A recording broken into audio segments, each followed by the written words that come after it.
Hola, yo soy Jonathan Nava y en este video les explicaré las herramientas estadísticas utilizadas en Six Sigma. Para empezar, ¿qué es Six Sigma? Six Sigma es una herramienta que ayuda a enfocar la gestión y administración de la calidad, siendo este un método que ayuda a satisfacer las necesidades del cliente, elevando los niveles de los productos hasta acercarlos a la perfección. ¿De dónde viene Six Sigma? Six Sigma fue introducido a la industria por Motorola para la reducción de los defectos que se pueden generar durante el proceso. A finales del siglo XX, General Electric utilizó este sistema en sus procesos. El proceso Six Sigma, o también llamado DMAIC, por el acrónimo de los pasos de este sistema, definir, medir, analizar, mejorar y controlar, es una herramienta que se apoya de las herramientas estadísticas y o de dispositivos de observación para gestionar las características de los procesos. Definir. Esta fase busca identificar los proyectos donde se implementará Six Sigma, tomando en cuenta que dichos proyectos deben ser evaluados por la alta dirección de la empresa para no pasar el límite de recursos establecido, y en esta etapa se crea un equipo de trabajo que se enfocará en darle el enfoque necesario al proceso que seleccionamos. Medir. Esta es la segunda etapa del Six Sigma. Esta busca la caracterización del proceso que seleccionamos, tomando en cuenta las necesidades y requisitos del cliente, las variables y características claves para definir la capacidad del proceso y definir la medida del sistema. Analizar. En la tercera etapa del sistema, el equipo creado en la primera etapa analiza los datos actuales e históricos del proceso. De igual manera, en esta parte del proceso se crean y comprueban hipótesis de las posibles causas y efectos de los defectos del proceso. Implementar. Una vez que se pasó a la fase de análisis, se determinan las causas y efectos del defecto en el proceso. Para poder mejorar y optimizar el proceso, esto se determina de los rangos y los parámetros y las variables del proceso. Como última etapa tenemos controlar. Esta consiste en diseñar los controles necesarios para mantener y asegurar los resultados obtenidos en las etapas anteriores. Es necesario documentar los pasos seguidos de las etapas anteriores para crear el estándar en el proceso. Herramientas estadísticas de Six Sigma. Las 7 herramientas estadísticas que se utilizan en el sistema Six Sigma son el diagrama de Pareto, las gráficas de control, diagrama de dispersión, gráfica de causa-efecto, histogramas, diagramas de flujo y listas de verificación. Diagrama de causa-efecto. También llamado diagrama de Ishikawa, es una herramienta para el análisis de los problemas que básicamente representan la relación entre un problema y otras posibles relaciones por las que éste surgió. Para implementar un diagrama de Ishikawa es necesario seguir 7 pasos. Construir un equipo de personas multidisciplinar, partir de un diagrama en blanco, escribir de forma concisa el problema o efecto que se esté produciendo, identificar las categorías dentro de las cuales se pueden clasificar las causas del problema, identificar las causas y mediante una lluvia de ideas tener en cuenta las categorías encontradas que podrían ser las diferentes causas para el problema. Y por último, preguntarse el porqué de cada causa. Diagrama de Pareto, también conocido como relación 20-80. Es un método de análisis sencillo que nos permite diferenciar las causas del problema y categorizarlas dependiendo de su importancia. Este diagrama tiene varias ventajas, entre las que están su fácil comprensión y su sencilla visión de los problemas.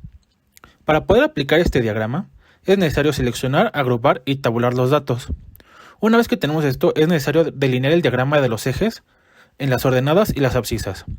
Después de esto se crea una gráfica de barras y se dibuja un punto que representa el total de cada categoría en una línea poligonal. Y después, por último, se etiquetan los datos. Gráficas de control.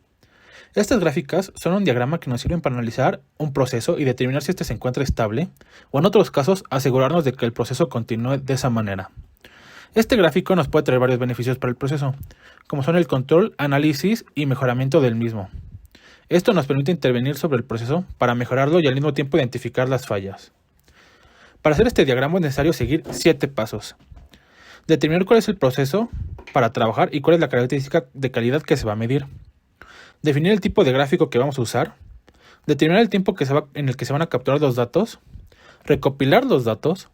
Determinar la línea central y el límite de control superior e inferior de los mismos.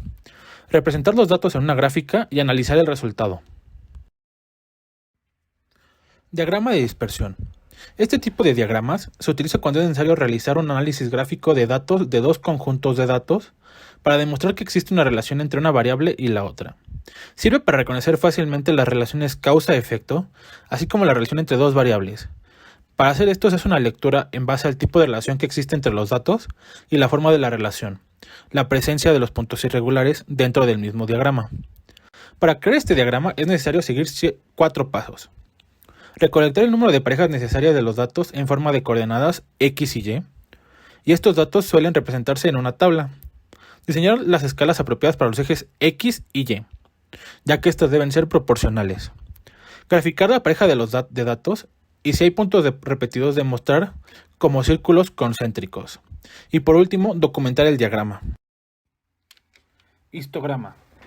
Un histograma es un tipo de diagrama en los que se representa el conjunto de datos de una forma de gráfica de barras, para simbolizar la distribución de los mismos datos. Se debe tomar en cuenta que las características cuantitativas y cualitativas son diferentes. Por ello existen dos tipos de histogramas. La diferencia que existe entre ellos es que uno representa la frecuencia absoluta y otro la frecuencia relativa del proceso. Para realizar un histograma debemos seguir 3 pasos. Dibujar en el X de las abscisas de tal forma que se incluya el rango de los datos y dividirlo entre el número de intervalos. Después se dibuja en el eje de las ordenadas la frecuencia absoluta o relativa, dependiendo del tipo de diagrama que vamos a utilizar. Por último, se dibujan los rectángulos de forma proporcional entre la anchura y el intervalo, y de igual forma entre la altura y la frecuencia. Diagrama de flujo. Este tipo de diagramas sirve para representar gráficamente un proceso a través de una serie de pasos estructurados y vinculados que faciliten su visión. Este diagrama utiliza una serie de figuras geométricas determinadas y estandarizadas para describir cada paso del proceso. Existen 4 tipos de diagramas de flujo, y se clasifican por la forma en la que están representados: horizontal, vertical, panorámico y arquitectónico. El horizontal va de izquierda a derecha, el vertical va de arriba hacia abajo. El panorámico nos permite ver de izquierda a derecha y de arriba a abajo, ya que es una combinación del horizontal y vertical. Y por último tenemos el arquitectónico, que representa un itinerario o un área de trabajo.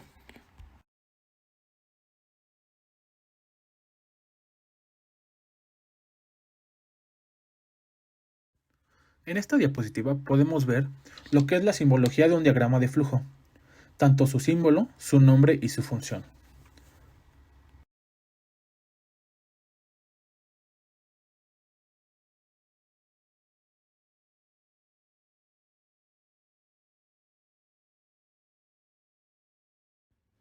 Como última herramienta tenemos las checklists o listas de verificación. Estas son un formato que nos sirven para recolectar datos mediante la observación de un proceso en específico. Los datos reunidos en estas listas se pueden utilizar para otras herramientas de control y tienen propósito más allá de la calidad. Como tal, no hay una forma definida para crear este tipo de hojas, por lo que se recomienda diseñar una hoja propia. Esto no quiere decir que al diseñarla nosotros nos deba decir ciertos lineamientos o pasos para crearla.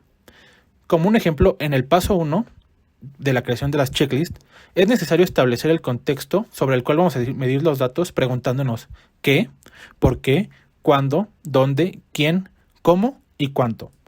Como segundo paso, se debe crear el formato de la hoja, dándonos cuenta de qué es lo que más acomoda nuestro proceso de las preguntas anteriores. Y por último, nos enfocamos en la recolección de los datos en la misma hoja para tener un proceso revisado y estandarizado a futuro.